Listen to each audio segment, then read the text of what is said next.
Received a call from an inmate at the Department of Corrections. This call will be recorded and monitored.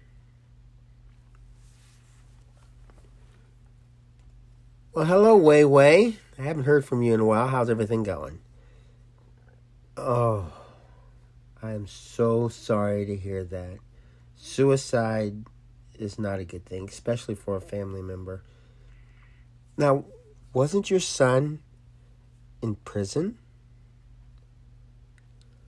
Oh, boy. Oh, I'm glad you're on our team. We need to work to try to prevent this kind of abuse from happening in the prison. It's hard enough on the outside here, and then to put somebody through that kind of torture, especially to the point where he had to escape by killing himself. Did they notify you in a timely manner, or did they take... Okay. Wow. Yeah, I know. I mean, I feel bad that you actually feel responsible for this, but you're responsible for your own actions. And yeah, being a role model is a tough thing to do, except you're not perfect. And your family knows that, and they know you're trying.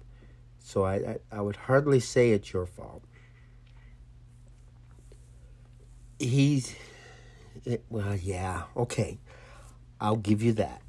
He did look up to you, and he did follow in your footsteps, but still, suicide, the only person who has control over that is him. And I'm sure if the prison had done their research and given him proper medical care, he probably would have been able to receive counseling, medication, a diagnosis, something that could have helped him. But still, we can't throw the blame at anybody. He felt so bad that he didn't want to live amongst us anymore. Well, okay. Yeah, got you. It's just that I guess the best thing for us to do now is try to get on with our lives, and we're never going to understand. Never. No matter how hard we try, we will never understand why he did this. Well, yeah, a note would have been nice. It's just that, and it could have been something he'd been thinking about, and then something popped inside of him, and he just decided to go for it. I know on a few occasions they'll find a body, and there'll be some cut marks on the hand. The person's actually planning to commit suicide, and they want to cut their wrist, and it just kind of... they're having their doubts or whatever, and then maybe they'll grab a gun and stick it in their mouth. And so when we find the body, it just looks like, it looks like a mess. It's just that a lot goes through their mind, a lot of it, a lot of stuff. And I would hardly... it's just one of those things where he needed... You have 60 seconds remaining. I do feel sorry for you. And I will reach out to your family and see if there's anything we can do, and maybe talk to some medical personnel and see if there was something we could do to prevent this kind of neglect from happening again. I don't know. I really didn't expect to hear this from you today, but... You have 30 seconds remaining. I don't want you blaming yourself for this. It's not your fault. Suicide is a condition that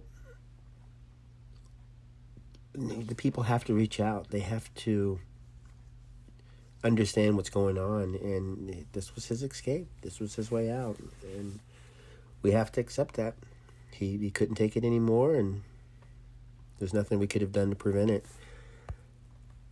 Well, just stay strong.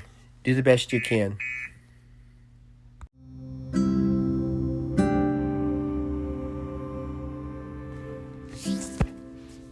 Welcome to AQS Inmate Call. I'm your host, Joel Wilborn. And on the phone, I had a conversation with Wayne Rogers. His nickname is Way Way. And he called to tell me that his 43-year-old son committed suicide. And he was really distraught, really feeling bad about it. And was actually trying to take responsibility over this. And that's very easy. A lot of us, when we lose somebody close to us like that, we think there was something we could have done to prevent it. And the truth is, you can't. You can never prevent somebody from committing suicide. Look at Kurt Cobain. You know, he attempted suicide several times, and people were fully aware that he had that weakness. And yet, despite their best efforts, he managed to find a way to follow through. And he's a high-profile person. And, you know, there are a lot of people out there that have what we dream of having and still wind up committing suicide. So we can't really say there's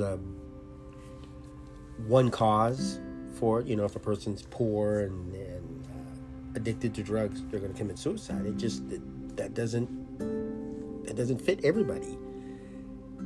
So his son did not leave a note, so we really don't know why.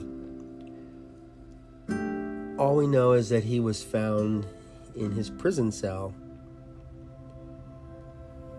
lifeless and having committed suicide. That's the final conclusion here. And I'm going to reach out to his family and try and restart the campaign to help with suicide, you know, get the number out there. And we have different methods now to get through to people, so that's good. In the prison, maybe, I don't know, maybe I'll look into it, but maybe he reached out to somebody and said he doesn't want to live anymore. Maybe the people didn't take him seriously. Maybe they don't care. And that's a big thing, too, with the prisons. Once a person goes to prison, it's like they're the lowest of the low.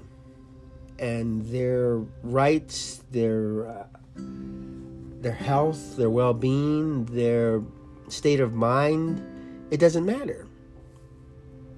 And they'll just take full advantage of it. You know, one of the girls I work with that's incarcerated, she was telling me how people are using her and how they'll make fun of her and how they'll tease her about the things that she likes. And she's a strong person. She says, I'm not going to let them get to me. And she's on medication as well, and they're providing it for her, and so I'm working behind the scenes to see to it that they do give it to her, and they do like to try to save money and cut corners. It's just that if you're going to choose to lock a person up, you have to choose to care for this person. It's not a free ride. You can't say you're going to go to prison for 15 years and it wasn't going to cost the taxpayers a thing. We lock people up. We have the responsibility of seeing to it that they come out a better person than when they went in. That's one of the reasons we have prison systems. And it's where we can actually put people through classes, through counseling, through peer groups, to try and understand why they're in there and what's going on with them. Now, suicide is something that I take extremely seriously. You know, if anybody says they're not happy with their life and they would rather be dead, that's where the whole world has to come to a standstill, at least in my point of view. I know one of the girls I work with, she didn't really tell me about this. Somebody who was planning a lawsuit against her mentioned it to me. And so then I asked her, and she got upset because this is something that bothered her and she wanted to forget. But what had happened is she was out, and, you know, she was one of those that is prone to addiction and alcoholism. And so she's trying out in the free world to survive. And things are getting really tough, which is normal for anybody in the world. And this guy was infatuated by her. And, you know, she decides to, you know, have a little relationship with him. But he gets a little more overbearing. And he was more or less stalking her or so. And she didn't feel comfortable with him. And he, on several occasions, would say, you know, if you don't date me, then I don't know how I could live without you, and I will commit suicide. And she's an intelligent person. She's not going to write that off. And so she would have to sit and talk with him, and she's trying to convince him that he's not for her. You know, try to put him down in a good way. And she came upon him attempting suicide, and she stopped him and helped him get back on his feet.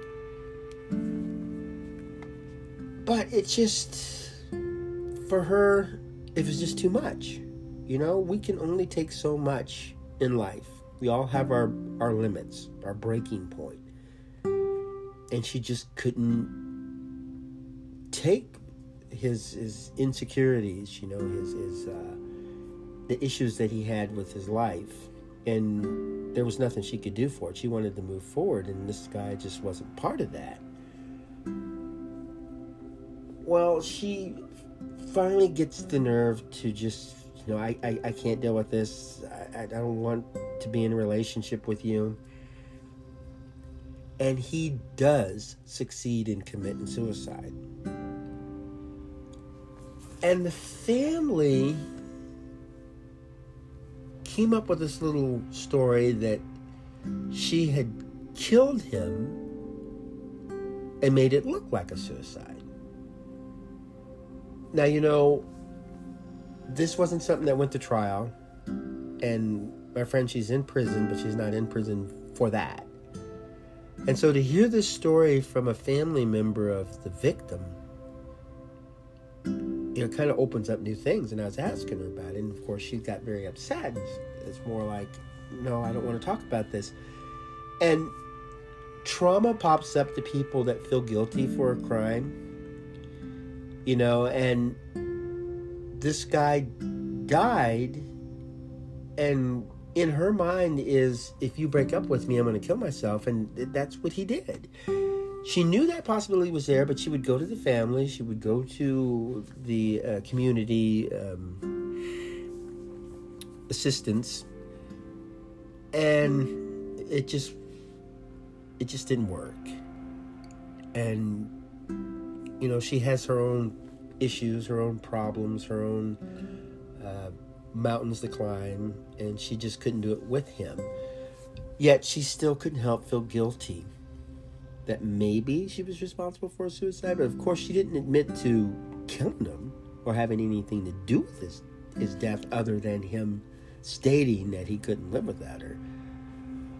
So it's something that I don't really want to know the reasons behind it. You know, suicide is something that's a personal choice. Yet, if this family member gets an investigation going and they can find out that he was killed, yeah, we need to do that. It's just that it's easy for me to side with my friend. And her reaction is just more or less like, it does make sense. You know, if your friend said if you ever left, suicide would be the only option to deal with this loss, and then you leave, and then your friend winds up committing suicide, of course you're going to feel a little guilt. And if that's the case, the suicide. But my friend doesn't seem like the kind of person that would be evil enough to kill a person and then make it look like suicide. I don't know. It's just a weird story that we go behind.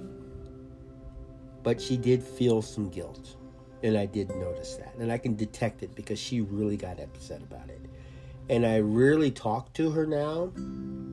And part of it is me just kind of asking. I jumped into a situation that I shouldn't have been in. But it does get me to reflect. If this guy followed through because he felt that he couldn't live without her, that's not her issue. There's nothing she can do to prevent that. And the family shouldn't ignore the fact that he committed suicide. At least look into it. And I don't know, maybe things have changed. I haven't really gotten into the story recently. But suicide affects hundreds of people. And it's something that if we keep it up front, if we discuss it, if we work with it, we can't prevent it. But there could be one or two that decide that there are other options, and that's a win. And this suicide is not necessarily a victimless crime because my friend feels this guilt. How can you not? And I think sometimes some of the people who are suicidal use that kind of like a control thing. If you leave me, I'll kill myself. Or some of them actually say, if you leave me, I'll kill myself. But they wind up killing their loved one and themselves. So it's not something that you can just pass off. And it's tough to pass the blame on somebody that's still back here, and that's not fair. Murder, yeah, there's a person who commits murder, but suicide. And yeah, there are cases where people are made to look like they committed suicide, but they were really murdered. So either way, my friend's ex, will say, committed suicide and blamed her for it, which is not good, and so that's something that we have to look at, because now she's sitting in prison, and it could be that was one of the things that just snapped in her.